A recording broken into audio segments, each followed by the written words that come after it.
Hello, darling. We meet again. You look good. I'm really glad to see you. I hope that time between our encounters isn't too long for you. I am bouncing between the worlds constantly, hoping to not blow my cover. You see, me being here with you is actually prohibited according to the laws I abide by. Fortunately for both of us, I have always been a bit of a troublemaker. But let's leave the details about my background for next time, and then I promise to tell you more about myself. Remember how I mentioned that I definitely think we should consider some book reading a suitable pastime for our encounters? Well, I was thinking what kind of book would be a great choice for such occasions.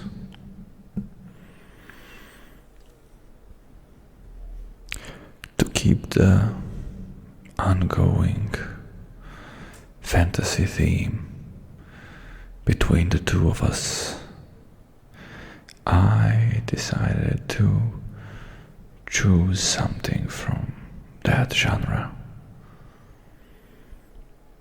Do you want to know how those things are even created?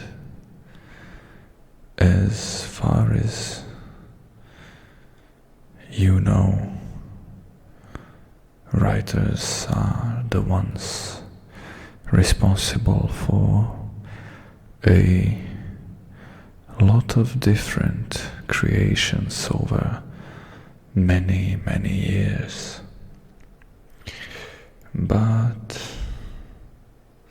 there is a big catch to it. These stories are not something they just came up with one day.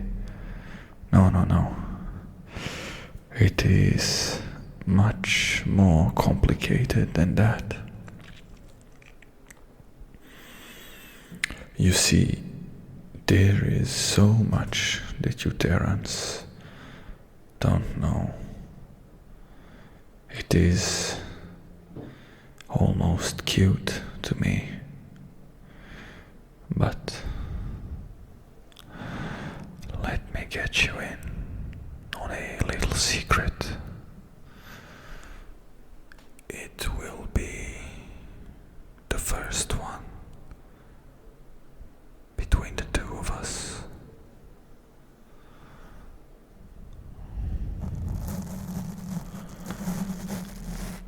Or maybe second. First one being our little telepathic affair to begin with. Anyway, the world as you know it doesn't begin and end within your space and time. There are endless numbers of realms, places and societies that you can't even fathom. Sometimes certain characters from these worlds make a subconscious connection to one of yours. Sounds familiar, doesn't it? Well, once they make this connection, they start feeding them the stories about their lives and adventures, creating the ideas in their heads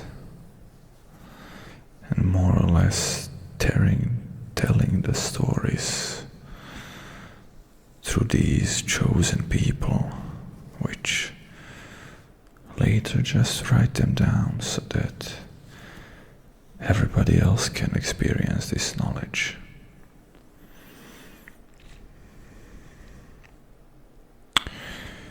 I am, of course, not trying to discredit anybody. No. I am just saying that this goes way, way deeper. Also, these selected few have been chosen for a reason, probably. There is no doubt in that. Now, you are probably wondering, where am I even going with this?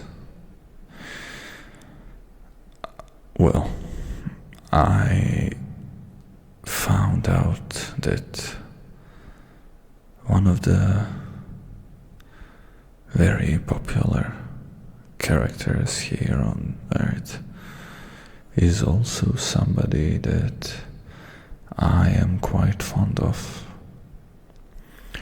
Somebody that I had a chance to meet personally. Somebody that I even accompanied on a couple of occasions into some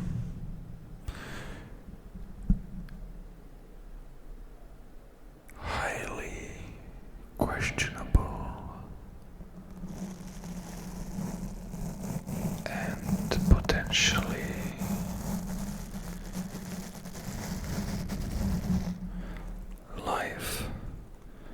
life-threatening situations.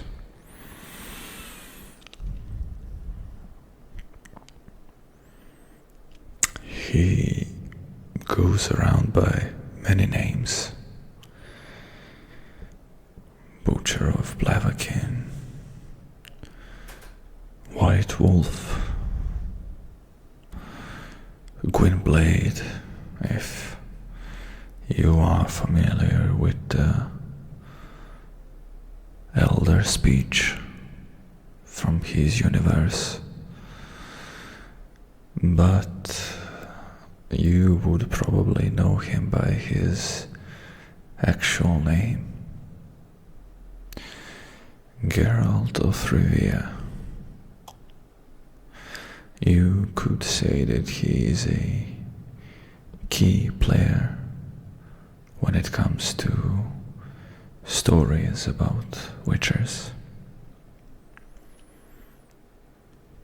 So with having all of that in mind, I did a little bit of research, and it seems out that there are a lot of books dedicated to him.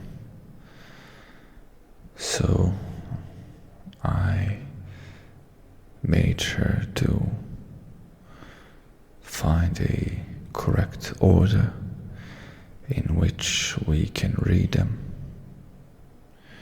It seems that the first two of them are just a collection of short stories. Honestly, I'm quite surprised that there are only 2 books dedicated to those, as there is a lot of things to cover. But I am going completely blind into this. I have no idea what I can expect. Maybe I even get to hear something that I never heard from him directly. We'll see. But enough rambling. We can start with the book. But before we get to that part, I propose that we make a little change in scenery. Make this a bit more comfy. Do you agree? Yeah, I guess so. So, let's do it then, shall we?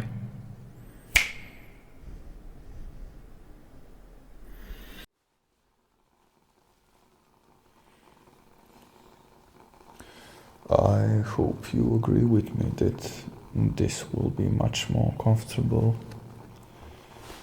You could even call it a bedtime story at this point. The first book in the series is called The Last Wish.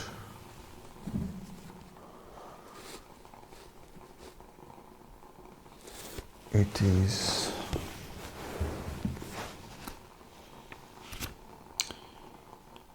a collection of short stories.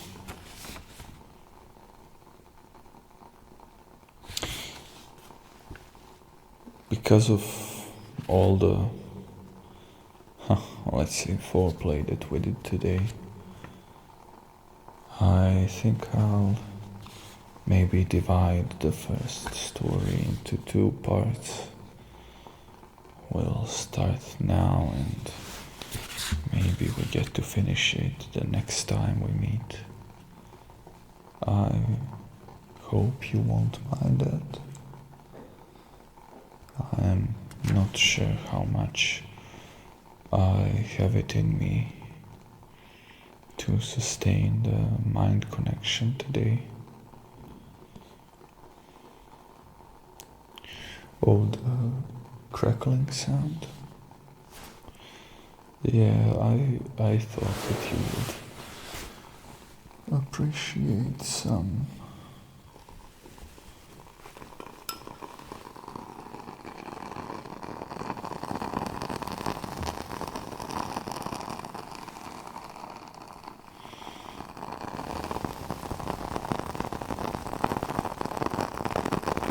Did I make a good guess? I hope I did.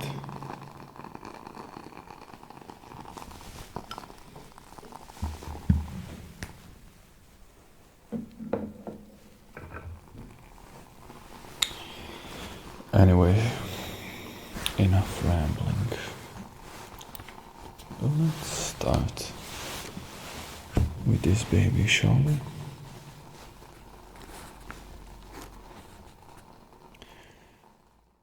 The voice of reason. She came to him towards morning.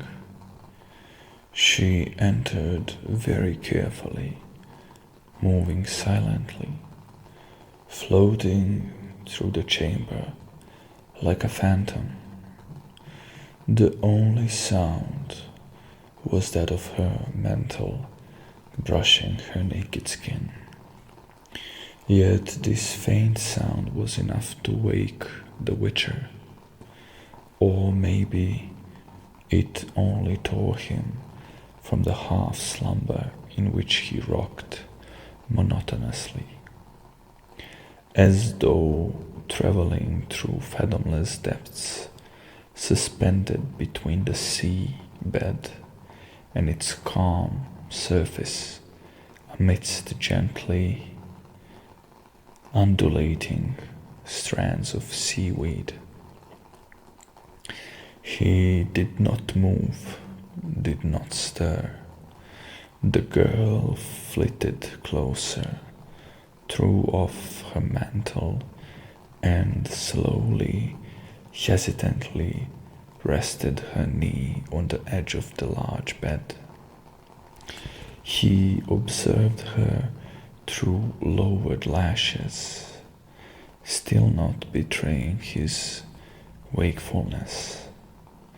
The girl carefully climbed onto the bedclothes and onto him, wrapping her thighs around him. Leaning forward on straining arms, she brushed his face with hair which smelled of chamomile.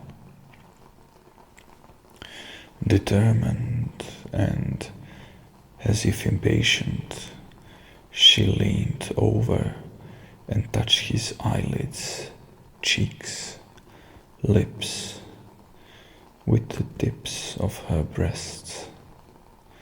He smiled very slowly, delicately, grasping her by the shoulders, and she straightened, escaping his fingers. She was radiant, luminous, in the misty brilliance of dawn. He moved, but with pressure from both hands. She forbade him to change position, and with a light but decisive movement of her hips, demanded a response. He responded. She no longer backed away from his hands. She threw her head back, shook her hair.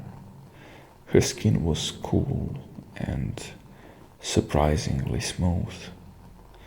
Her eyes glimpsed when her face came close to his, were huge and dark as the eyes of a water nymph.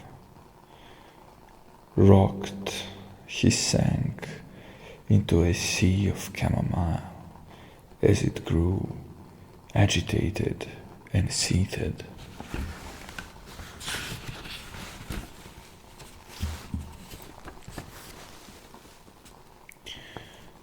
The Witcher, Chapter 1.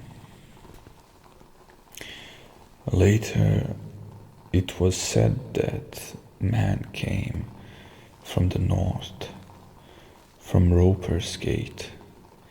He came on foot, leading his laden horse by the bridle. It was late afternoon, and the ropers, saddlers and tanners' stalls were already closed, the street empty. It was hot, but the man had a black coat thrown over his shoulders. He drew attention to himself. He stopped in front of the old Narracourt Inn, stood there for a moment, listened to the hubbub of voices. As usual at this hour, it was full of people. The stranger did not enter the old Narracourt. He pulled his horse further down the street to another tavern, a smaller one called the Fox. Not enjoying the best reputations, it was almost empty. The innkeeper raised his head above the barrel of a pickled cucumbers and measured the man with his gaze. The outsider, still in his coat, stood stiffly in front of the counter, motionless and silent. "What will it be?" "Beer," said the stranger. His voice was unpleasant. The innkeeper wiped his hands on his canvas apron and filled a chipped earthenware tankard. The stranger was not old, but his hair was almost entirely white. Beneath his coat he wore a worn leather jerkin, laced up at the neck and shoulders. As he took off his coat, those around him noticed that he carried a sword, not something unusual in itself. Nearly every man in Wizim carried a weapon, but no one carried a sword strapped to his back as if it were a bow or a quiver.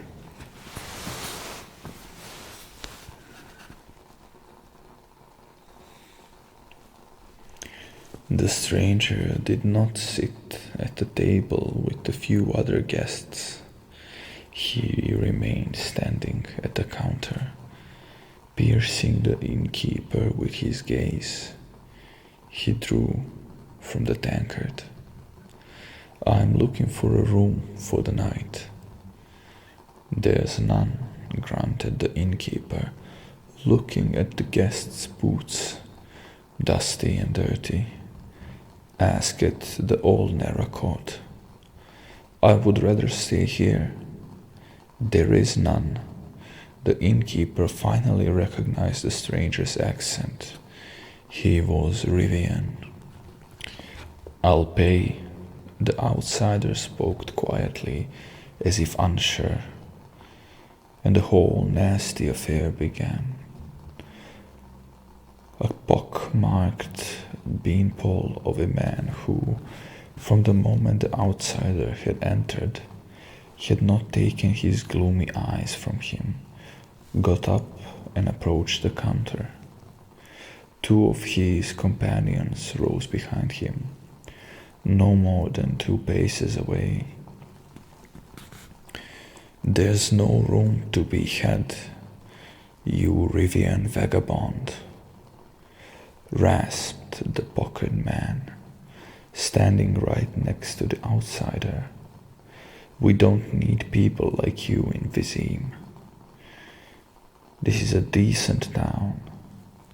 The outsider took his tankard and moved away. He glanced at the innkeeper, who avoided his eyes. It did not even occur to him to defend the Rivian. After all, who liked Rivians?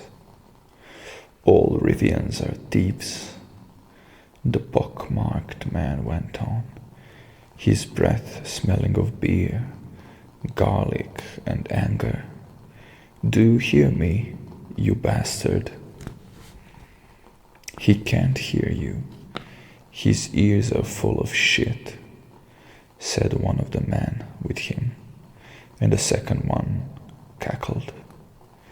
"Pay and leave," yelled the pocked man. Only now did the Rivian look at him. "I'll finish my beer."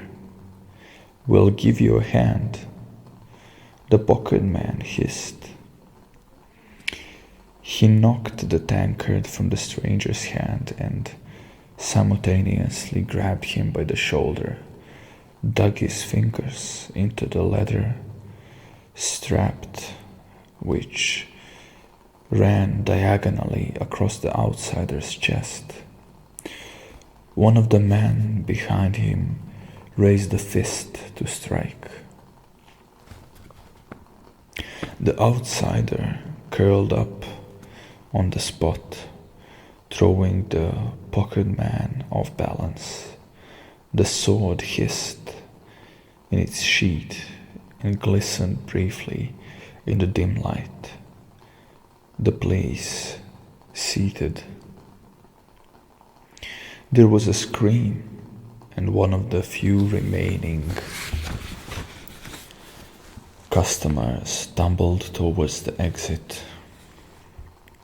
A chair fell with a crash, and earthenware smacked hollowly against the floor.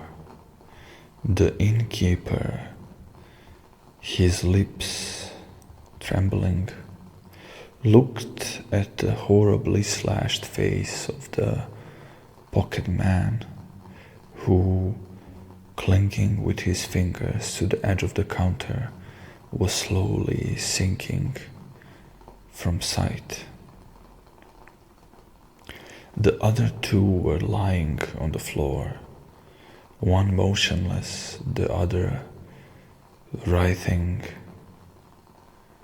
and convulsing in a dark, spreading puddle. A woman's hysterical scream vibrated in the air, piercing the ears as the innkeeper shuddered, caught his breath, and vomited. The stranger retreated towards the wall, tense and alert. He held his sword in both hands, sweeping the blade through the air. No one moved. Terror, like cold mud, was clear on their faces, paralyzing limbs and blocking throats. 3 guards rushed into the tavern with thuds and clangs. They must have been close by. They had truncheons wound with leather straps at the ready, but at the sight of the corpses drew their swords. The Rivian pressed his back against the wall and with his left hand pulled a dagger from his boot. "Throw that down," one of the guards yelled with a trembling voice. "Throw that down, you thug. You're coming with us." The second guard kicked aside the table between himself and the Rivian. "Go get the man, Tresca," he shouted to the third guard, who had stayed closer to the door. "No need," said the stranger, lowering the sword. "I'll come by myself." "You'll go, you son of a bitch, on the end of a rope," yelled the trembling guard. "Throw that sword down or I'll smash your head in." The Rivian straightened. He quickly pinned his blade under his left arm and, with his right hand raised towards the guards, swiftly drew a complicated sign in the air. The clout nails which studded his tunic from his wrist to elbow flashed. The guards drew back, shielding their faces with their arms. One of the customers sprang up while another darted to the door. The woman screamed again, wild and ear-splitting. "I'll come by myself," repeating the stranger in his resounding, metallic voice. "And the 3 of you will go in front of me. Take me to the Castellan. I don't know the way." "Yes, sir," mumbled the guard, dropping his head. He made towards the exit, looking around tentatively. The other 2 guards followed him out backwards, hastily. The stranger followed in their tracks, sheathing his sword and dagger. As they passed the tables, the remaining customers hid their faces from the dangerous stranger.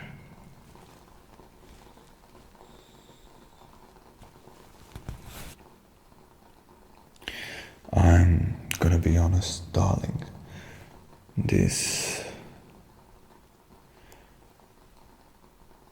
will take a bit longer than I anticipated. I am already feeling our bond slightly losing the connection. I don't think I will last until the end of the next chapter. I propose that we keep these encounters short and sweet.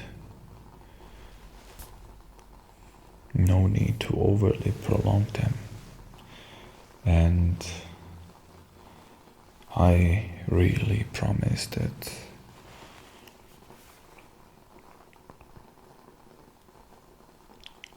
I will make sure to see you more often.